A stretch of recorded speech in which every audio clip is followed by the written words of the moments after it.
BNP সমস্ত BNP আজকে বিএনপির কাছে বিএনপির নেতৃবৃন্দ দলটাকে লুটপাট করে যে টাকা বানিয়েছিল, তারা ইচ্ছা করলে 4-5টা হসপিটাল তৈরি করতে পারত।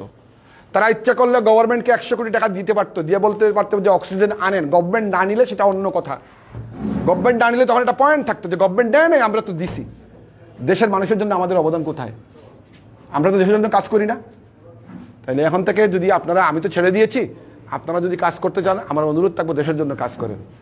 এটাই আপনাদের কারণে হুব্বুল ওয়াতানি মিনাল ঈমান, যার দেশপ্রেম নাই তার ঈমান নাই। ঠিক আছে? আর বেদে কি বলছে? কর্মণ্যে বাদিকা রাস্তায় মা ফলে সুখদাচন। ঠিক আছে? বেদের শ্লোক, কর্মণ্যে বাদিকা রাস্তায় মা ফলে সুখদাচন। কাজ করো, সৎকর্ম করো, ফলের জন্য অপেক্ষা করো না। কাজে আমাদের নেতাকর্মীদেরকে টানাটানি চেষ্টা করবেন না। আর যারা রাজনীতি ছাড়তে চায় তাদেরকে ছাড়তে দিবেন। আর যারা আমাদের পকেট বুঝেন তো, আমাদের হৌলের মধ্যে বসে যারা ষড়যন্ত্র করবে, যারা বিভ্রান্ত করার চেষ্টা করবে, আমরা তাদের প্রতি একটা সংবাদ হলো, আপনারা পূর্বাঞ্চলে বসে এগুলা করবেন না। দায়িত্ব আপনাদের, কারণ আমরা তো রাজনীতি ছেড়ে দিয়েছি। আপনারা আকাম কুকাম করবেন, সেই দায়িত্ব কিন্তু আমাদের না। ঠিক আছে? তো এই জন্য আমি আপনাদেরকে বলছি যে আপনারা যদি ঐক্যবদ্ধভাবে সিলেট থেকে একটা বিপ্লবের যাত্রা শুরু করতে পারেন, সমস্ত বাংলাদেশ আপনাদেরকে ফলো করবে। যাদের মধ্যে সেলফ রেসপেক্ট আছে, ইজ্জত সম্মান আছে, যারা মনে করে আল্লাহ হায়াত মৌতের মালিক, যারা মনে করে আল্লাযী খালাকাল মাউতা ওয়াল হায়াতা লিয়াবলুয়াকুম আইয়ুকুম আহসানু আমালা, তোমরা যদি এটা বিশ্বাস করো, তাহলে তোমাদের উচিত তোমরা কাজে ঝাঁপিয়ে পড়া। আর কিসের জন্য ঝাঁপিয়ে পড়া? দেশের জন্য কাজ করা। তা আমি বারংবার বলি যে আমি তো ঢাকার নেতার মধ্যে যাদের মতো না, এত বড় নেতা না যে আমি হুমকি দামকির যোগ্যও না। ঠিক আছে? তবে এটা বলতে পারে, এটা শাহজালালের মাটি। এখানে আমাদেরকে যারা অতীতে হুমকি দিয়েছিল, সাংবাদিক বাইরে সাক্ষী আছে, খোদার গজবে আল্লাহ অটোমেটিকলি আসমানে তুলে নিয়ে গেছে। আর আমাদেরকে হুমকি দিয়া, ওই বাগের লেস্টেস দিয়া, আমি অনুরোধ করব ওই যে কাউকে কান টান চুলকাবেন না বাগের লেস্টেস দিয়া। তৃণমূলের জন্য সমস্ত বাংলাদেশে এই যে একটা হিংসা বিদ্বেষ ছড়িয়ে দেওয়া হয়েছে, আওয়ামী লীগ বিএনপি এইটা সেইটা, এগুলা এই যুগে চলে না। মানুষের সাইকোলজি, মানুষের ফিলোসফি বদলে গেছে।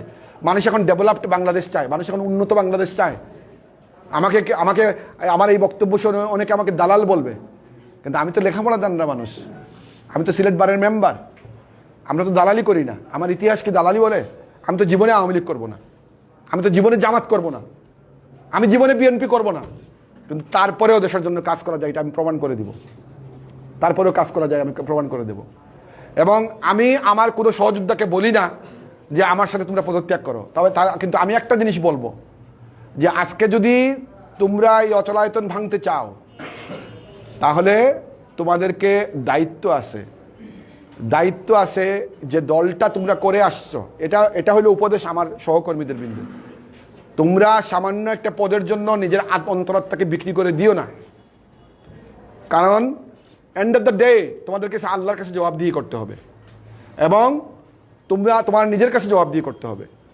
কাজেই অন্তরাত্মা বিক্রি করে দিও না। একটা পোস্ট পেলে, একটা বিরোধী দলের একটা পোস্ট পেলে তুমি একটা এটিএম কার্ড পাবা না। আর জীবনটা ধ্বংস করো না। আমাদের জীবন যেভাবে ধ্বংস করে দেওয়া হয়েছে, এই জীবনটা ধ্বংস করো না। কনস্ট্রাকটিভ ওয়েতে রাজনীতি করো। এবং আমার বিশ্বাস, এই তোমরাই তো সমস্ত বিভাগ কাঁপিয়েছ। আজকে যারা ষড়যন্ত্র করতেছে তোমাদের দল নিয়ে, আমি তো দলে নাই, আমি তো ছেড়ে দিলাম এই মুহূর্তে, কিন্তু তোমাদের জন্য উপদেশ হলো, তোমাদের দল নিয়ে ষড়যন্ত্র করতেছে। তোমরা কি বুঝতে পারো না? তোমরা তো কলেজ বিশ্ববিদ্যালয়ের ছাত্র। তোমরা একটু অ্যানালাইসিস করবা এগুলো নিয়ে।